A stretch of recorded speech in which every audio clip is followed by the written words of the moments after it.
Imagine this scenario for a second. Okay.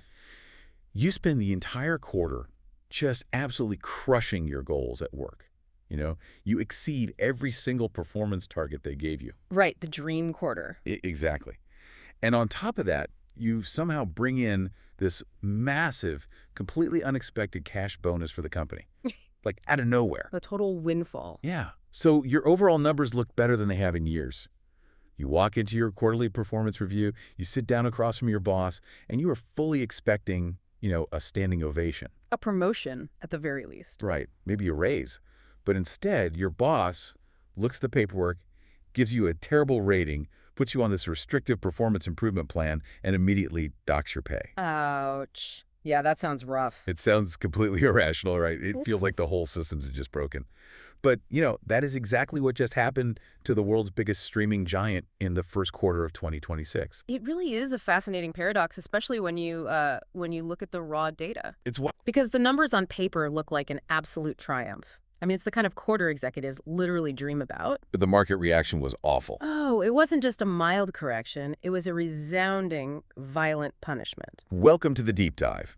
We are thrilled to have you with us today as we unpack this absolute financial earthquake of Netflix's Q1 2026 earnings. It's going to be a good one. Our mission today is to figure out exactly why a blockbuster quarter resulted in a brutal 10% stock plummet. 10% is huge for a company of that size. It wipes out billions, Yeah. right? And we have a truly fascinating stack of sources to help us solve this mystery. I was going through their direct financial statements and the shareholder letters this morning. Lots of fine print in those. So much fine print. And I was cross-referencing them with some incredibly revealing insider trading and valuation data from Guru Focus. That data is always eye-opening. We've also got Wall Street earnings previews and this really insightful study from IR Impact on how language and tone literally dictate stock prices in the AI era. That part is just mind-blowing. The algorithm stuff. We'll definitely get to that. Plus, we have some psychological research into video retention and script writing from VideoDeck. So Yeah. we are coming at this from every conceivable angle to give you the complete picture. We really are leaving no stone unturned here. Okay, let's unpack this, starting with the headline numbers. Because to understand why the stock tanked so aggressively, you first have to understand why it looked, at first glance, like it was soaring to the moon. That's the perfect place to start.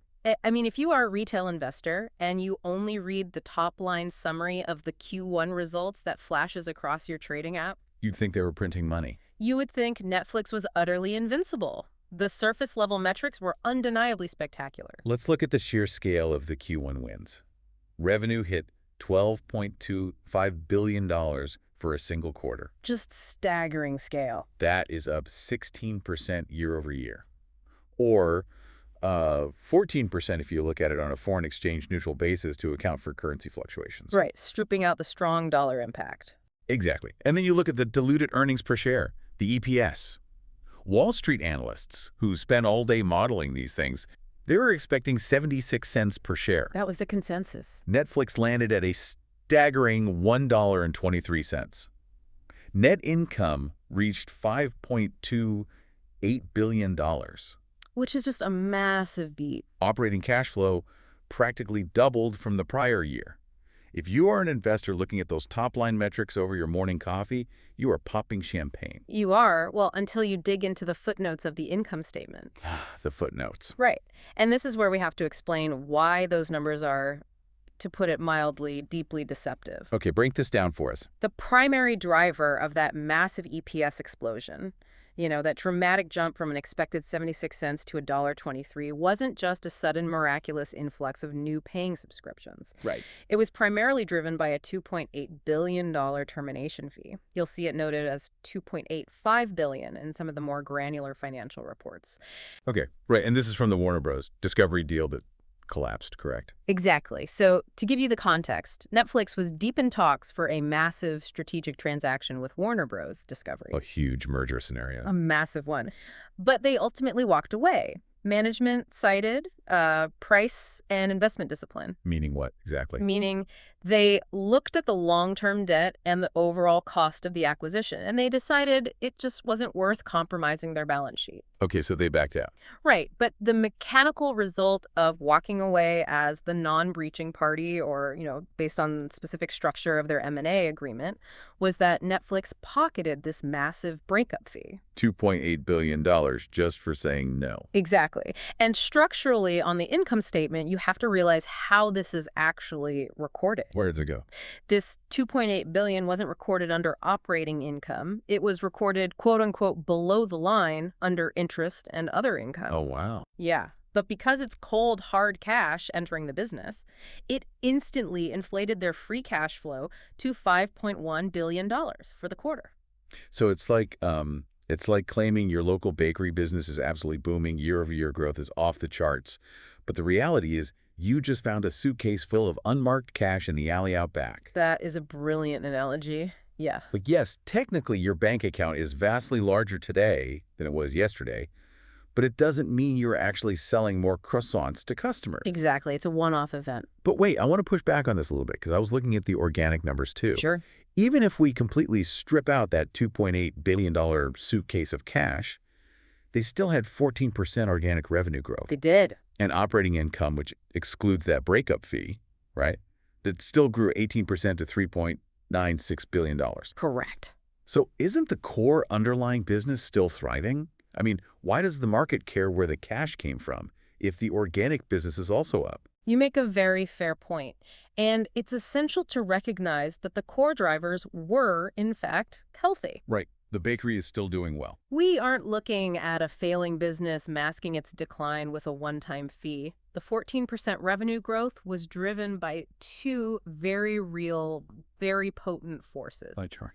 Higher premium pricing, which we will definitely get into later, and significant rapid growth in their ad-supported tier. Oh, the cheaper plan. Yeah. In fact, in the countries where they offer the ad-supported plan, that $8.99 tier made up over 60% of all new signups in the first quarter. Wow, 60%? Yeah, it's huge. Furthermore, their operating margin actually expanded to 32.3%, up from 31.7% the year before. Okay, so to use my analogy, yes, the underlying bakery is still selling more croissants. Yes. And they are making a slightly higher profit margin on every single croissant they sell. Exactly. The core business is highly functional. So if the core is solid, and they are now sitting on an unprecedented mountain of cash from the termination fee, it feels like they have the ultimate safety net. You would think so. Why the violent punishment from the market? Why drop the stock 10%? Because Wall Street fundamentally values predictability and recurring revenue over one-time cash infusions. Okay, explain that. Think about how valuation models work. When institutional investors build discounted cash flow models to price a stock, they are forecasting 5, 10 years into the future. You want to know what's coming next. Right. They want to see sustainable behavioral trends. A $2.8 billion termination fee is a one-off anomaly. It's a literal historical accident. It doesn't tell you anything about the future. It tells you absolutely nothing about how many subscribers will join next year, or how much those subscribers will watch, or what advertisers will pay for that attention. I see. When analysts stripped away that anomaly, they looked at the core numbers and realized that while the quarter was good, the bar for future performance had been set incredibly high. Oh, so they have to beat these inflated numbers next year. The market wasn't convinced Netflix could clear that newly elevated bar without another miracle. Which perfectly illustrates the dangerous gap between past success and future expectations. Totally. You can't pay for tomorrow's growth with yesterday's suitcase of cash. Markets do not drive by looking in the rearview mirror. Oh, they are entirely focused on the windshield. And what was visible through the windshield on that Q1 earnings call completely altered the narrative for the rest of 2026. We need to talk about the guidance hangover. Yeah, the transition from the euphoria of the Q1 triumph to the sobering reality of the Q2 forecast was genuinely jarring for the market. It was a bucket of ice water. Let me detail exactly how jarring. Please do. For Q2, management forecasted revenue of $12.57 billion. That represents a deceleration in top-line growth down to 13.5%. So growth is actually slowing down. Yes, and the Q2 EPS is projected at 78 cents, which actually misses the consensus analyst estimate of 84 cents. Right, a direct miss. And perhaps most critically, and this is what really stood out to me in the shareholder letter, Their full-year operating margin guidance was kept totally flat at 31.5%. They didn't raise it at all. Not by a single basis point, despite the massive Q1 beat. I was looking at the timing of their releases, and it seems like their content costs are heavily front-loaded this year. Yes, that's exactly it. Is that why their margin guidance is totally flat? Are they just eating the costs of a massive upcoming content slate? You've hit the nail on the head. It comes down to the complex, often misunderstood mechanics of content amortization. Oh, Hollywood accounting. Exactly. Right. This is where the accounting of streaming differs wildly from a traditional business. When Netflix spends $200 million to produce a massive blockbuster movie, they don't expense that entire $200 million on the day the movie drops on the platform. Because that would tank their profits for that specific quarter. It would destroy their income statement. Instead, they amortize it. They spread the cost out over time based on anticipated viewing curves. How does that curve work? A huge percentage of the cost is recognized in the first few months when viewing is highest, and it trails off over years. Okay, that makes sense. Netflix management explained that Q2 is when they will face their highest year-over-year content amortization costs. Because of all the new shows dropping. Because of the specific timing of their heavy-hitting title launches in early 2026, a massive chunk of historical production costs are heading the accounting books right now, in the first half of the year. So they are paying the piper for all those big productions. Yes. This is heavily weighting the Q2 margin downward to an expected 32.6%, which is a drop compared to the 34.1% margin they enjoyed in the exact same quarter last year. So the financial guidance was essentially a shock warning.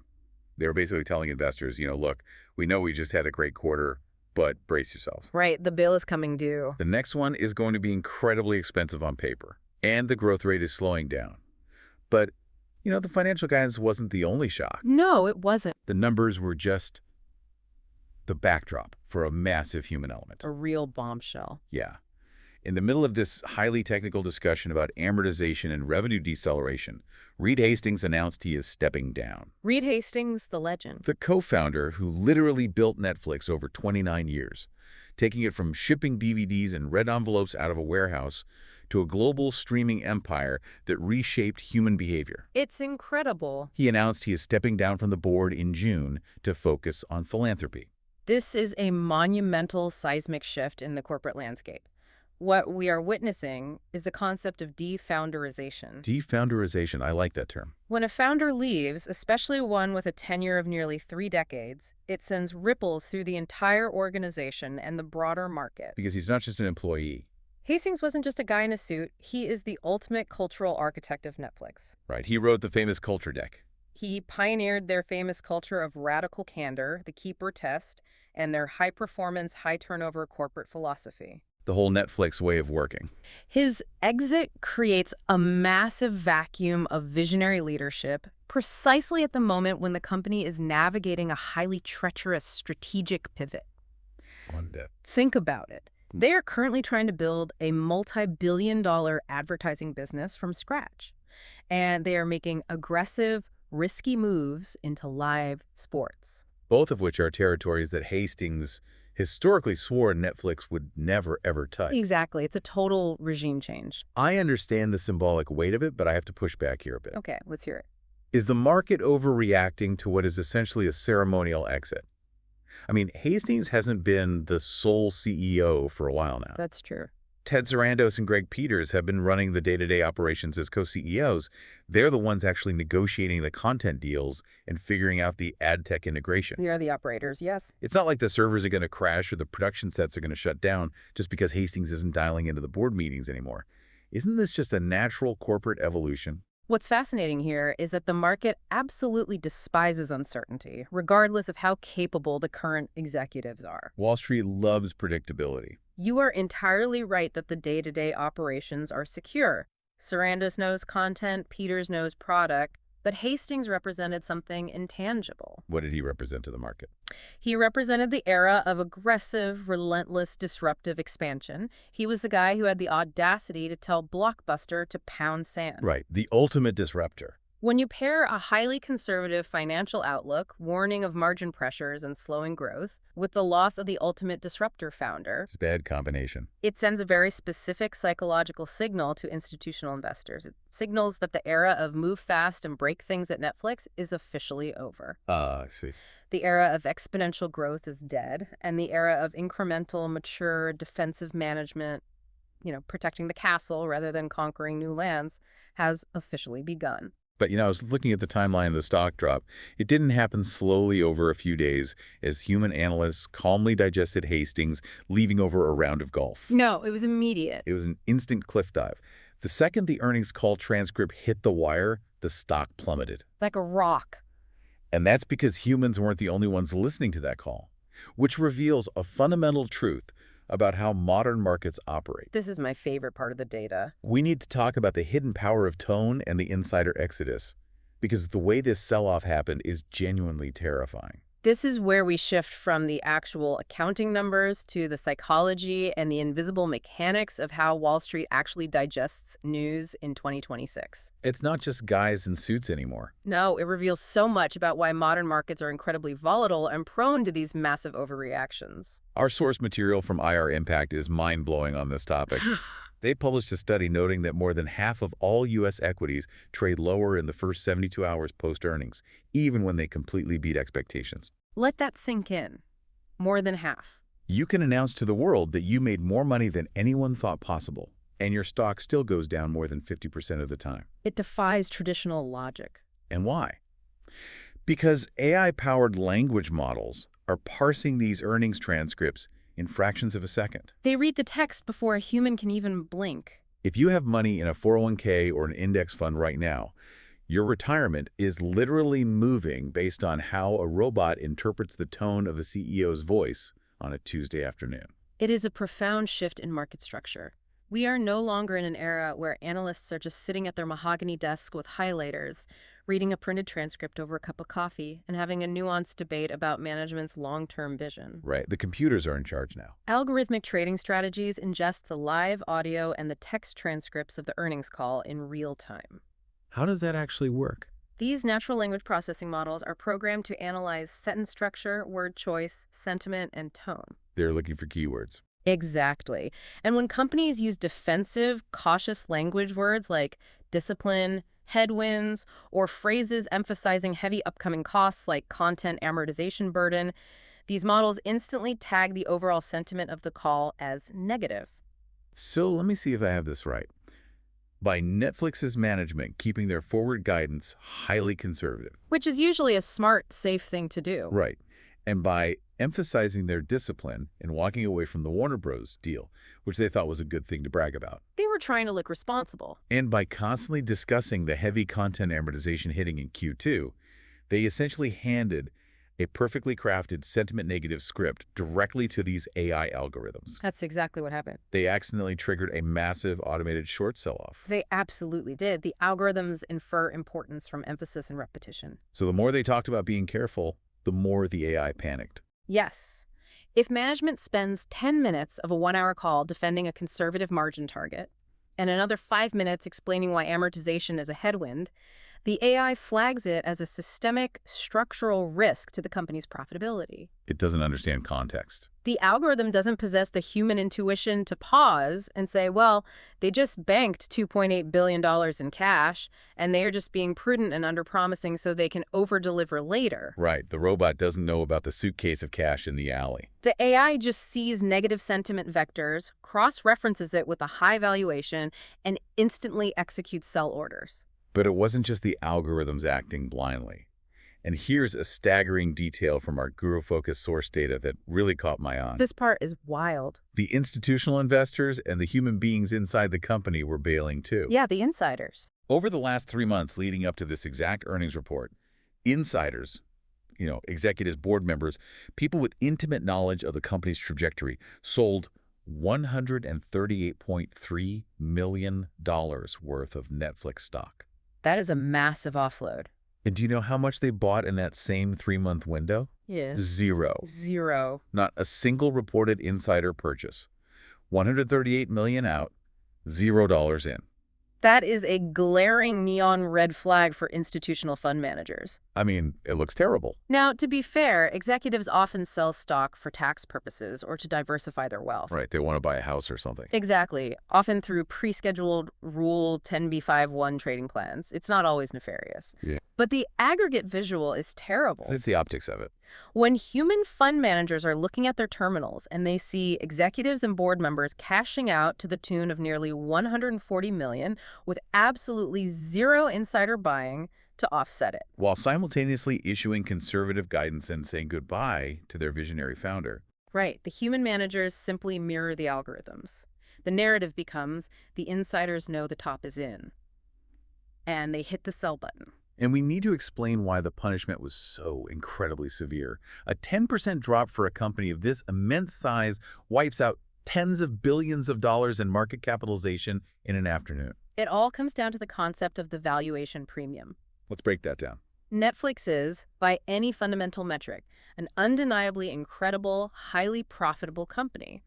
Guru Focus gives them a stellar GF score of 93 out of 100. That's practically a perfect score. This is a proprietary metric that evaluates profitability, growth, and financial strength. They score a perfect 10 out of 10 on growth and a 9 out of 10 on profitability. So they are a genuinely great business. They're a cash-generating machine, but they trade at a price-to-earnings, or PE, ratio of 42.66x. I want to break that down because PE ratios can sound like financial jargon. Please do. A 42x multiple means that investors are willing to pay $42 today for every $1 of profit Netflix makes over the next year. That is a very steep price. And to put that 42x into historical context for you, Netflix's historical median PE is 15.93x. Which is a huge difference. Meaning, historically, investors only paid $16 for every dollar of profit. So right now, the stock is historically wildly expensive. Precisely. When a stock is trading at 42 times its earnings, it is priced for absolute, unblemished perfection. There is no room for mistakes. None.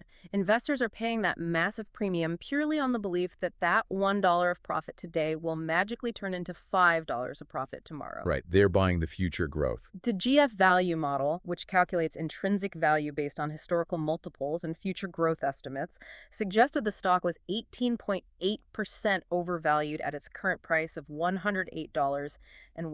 So it's already stretched thin.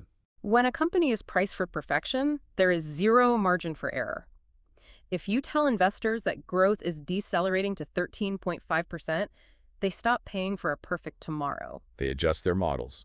Algorithmic caution from defensive language, combined with the psychological impact of $138 million in insider selling, is the exact potent formula needed to trigger what we call multiple compression.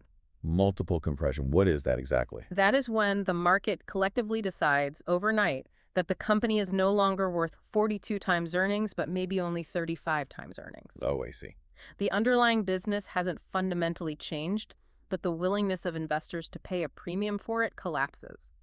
That multiple compression is exactly what caused that violent 10% plunge. So to justify a 42x multiple, Netflix can't just be a good streaming company acting like a predictable utility. No, they can't be a utility. They can't just rest on their laurels and coast on their back catalog of sitcoms. They have to constantly reinvent the very concept of entertainment to keep the growth narrative alive. They have to be revolutionaries. And that leads us to look at exactly what they are building. They have that $2.8 billion windfall from the Warner deal. What are they spending it on to fight off their competitors? That's the billion-dollar question. We need to look at how they are buying attention in 2026, specifically live events, Gen AI, and the retention war. The shift in Netflix's actual product strategy is where the rubber meets the road. Financial engineering only gets you so far. Right. Eventually, you have to make something people want to watch. The existential question is, how do they plan to maintain their cultural dominance, hold consumer attention, and justify their massive valuation when user growth in traditional on-demand streaming is clearly plateauing? They outlined two major strategic pivots in this earnings call, and they are both massive gambles. Huge swings. The first is live events, and the second is generative AI. On the live event front, they are no longer just dipping their toes in to test the waters. They are diving headfirst into the deep end. They are all in on live. In Q1 alone, They aired over 70 live events. A massive standout was the World Baseball Classic. That was a huge deal in Asia. They had exclusive rights for their members in Japan, and it drew 31.4 million viewers. To put that in perspective, that single baseball tournament drove their largest single sign-up day ever in the history of the country. It just shows the power of live sports. And they aren't stopping with regional sports. Later this year, they're hosting the highly anticipated, globally broadcast heavyweight fight between Tyson Fury and Anthony Joshua. That is going to be massive. And on the technology side, they made a highly publicized, significant acquisition. Yes, Interpositive. They bought Interpositive, a filmmaking technology company famously founded by Ben Affleck. Right, the actor and The goal here isn't just to make cool tech demos. It's to provide their showrunners and creators with a much broader, deeply integrated set of generative AI tools. I was looking at how Interpositive actually works, and it's fascinating. It's not just about using AI to generate a fake background. No, it goes much deeper than that. It changes the entire production pipeline. It does dynamic script breakdowns, pre-visualization of complex VFX shots before a camera even rolls, and essentially allows a director to map out a massive action sequence for a fraction of the cost. It's about efficiency. But why are these two specific things, live heavyweight boxing and AI film tools, so urgently necessary for Netflix right now? It is a brilliant two-pronged attack on their biggest existential threat. Which is? The skyrocketing cost of attention. Let's break it down. On one side, Netflix is trying to aggressively lower their exorbitant production costs using Gen AI. Because making movies is expensive. Very. If Interpositive can use AI for set references, visual effects mapping, and shot planning, it makes their massive multi-billion-dollar content spend infinitely more efficient. They can stretch their dollars further. Exactly. They can produce a sci-fi epic for 30% less money. But simultaneously, they realize that cheap content isn't enough. Right. You still need hits. They are utilizing live sports to create must-see cultural moments. Think about it. Live sports are the last remaining form of television that demands immediate synchronous attention. You have to watch it right now. You can't binge a live boxing match 3 weeks later on a Sunday afternoon without knowing the result. It forces millions of people to log in at the exact same second. Here's where it gets really interesting, though, because as I was preparing for this deep dive, I was looking at the source material we have from VideoDeck. Oh, the YouTube retention study. Yes, which analyzes how YouTube creators script their videos to retain audiences. And the contrast between a YouTube creator and Netflix is wild. It's almost absurd. It's two completely different worlds. You have a 19-year-old YouTube creator who is fighting tooth and nail for 85% viewer retention. And they are very good at it. They do this by meticulously scripting auditory and visual hooks within the first 15 seconds. They literally switch their B-roll footage or change the camera angle every 15 seconds to manipulate the viewer's dopamine levels and keep them from clicking away. It's a science at this point. They are performing psychological warfare for pennies. Meanwhile, Netflix is spending hundreds of millions of dollars on live boxing rights and acquiring AI tech companies. It's a crazy juxtaposition. I have to wonder, is Netflix fighting a losing battle here? They're trying to hold consumer attention with massive, expensive, slow-building spectacles, while teenagers on TikTok and YouTube are hijacking that exact same human attention span with a ring light, a smartphone, and a rapid-fire editing app. If we connect this to the bigger picture, you are hitting on the exact terrifying dynamic that is keeping Netflix executives awake at night. I mean, how do you compete with that? In their shareholder letter, Netflix explicitly stated something profound. They admitted that their competitive set isn't just Disney, Apple, or Amazon anymore. Who is it? Their primary competitors for screen time are TikTok and YouTube. Wow. But Netflix's counter strategy cannot be and shouldn't be to try and mimic a 15-second TikTok hook. Right, they can't out-TikTok. It would look desperate and cheap. Exactly. It would destroy their premium brand. Netflix's strategy instead is to create what scriptwriters call massive visual anchors. Visual anchors, tell me about that. Now, in a script, a visual anchor is a memorable scene, but for Netflix, it applies at a macro business model level. A live, global, heavyweight boxing match featuring Tyson Fury is a visual anchor that is completely impervious to short attention span scrolling. Because it's an event. It is an event of such massive cultural scale, such collective human interest, that individual creators simply cannot match it. Right. A teenager in their bedroom can't host a heavyweight title fight. It demands the massive living room television, the surround sound system, the gathering of friends. It doesn't belong on the 6-inch phone screen on a noisy subway commute. A different kind of viewing entirely. Netflix is banking on a bifurcation of attention. They are accepting that short-form video will capture fragmented attention throughout the day, but they are betting billions that premium live events and high-quality cinematic stories will capture the dedicated premium hours of the evening. That makes total sense. They are fighting the retention war by completely changing the battlefield. Exactly. They're saying, you can have the bus ride TikTok, but we own the living room at 8 p.m. That's the pitch. But executing this massive scale, buying global exclusive sports rights, acquiring bleeding-edge AI companies, producing blockbuster films that look better than theatrical releases, requires an immense, almost unfathomable amount of capital. It takes billions and billions of dollars. Which leads us to ask, who is actually footing the bill for all these visual anchors? Because subscriber growth is stalling in key regions. Yes, the domestic market is saturated. That means the burden falls on the current consumer. We need to examine the pricing paradox and the massive global resistance they are facing. Building a premium, impregnable fortress requires charging a premium toll at the gate. And we are seeing in real time how fierce competition and widespread consumer fatigue are severely pressuring Netflix's pricing power. The monetization push is incredibly aggressive right now. Netflix recently hiked its ad-free premium plan to $20 a month in the U.S. $20. It's a psychological barrier. Let's pause on that number. $20 a month for a single streaming service. It used to be $8 or $9. At the same time, they are leaning heavily into creative, complex distribution partnerships to find new users. For example, they were bundling Netflix with Mercado Libre. Which is essentially the Amazon of Latin America. Right, to deepen their penetration in emerging markets.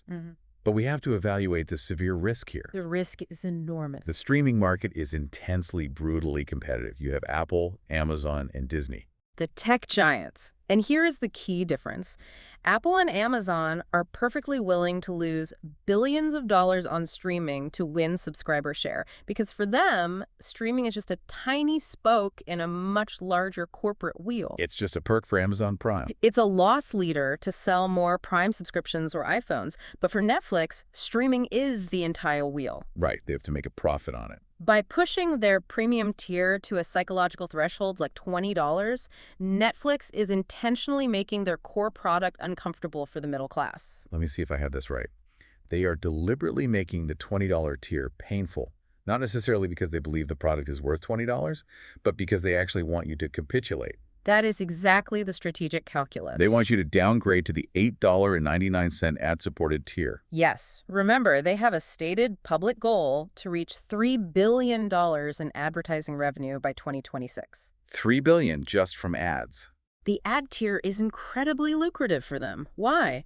Because they collect the $8.99 subscription fee directly from you, plus the advertising revenue they make by selling your attention to brands on top of it. Oh, so they double dip. In many markets, this combined revenue actually results in a higher average revenue per member, or ARPU, than the $20 ad-free tier. That is wild. So they make more money if you take the cheaper plan. Often, yes. Yeah. Pushing the premium price forces price-sensitive users who might otherwise cancel entirely to downgrade to the ad tier. It's a psychological pricing trap designed to feed their new advertising engine. But there is massive, organized, global pushback against this squeezing. Consumers aren't just taking this lying down. No, they are getting angry. Our sources highlight a fascinating legal battle.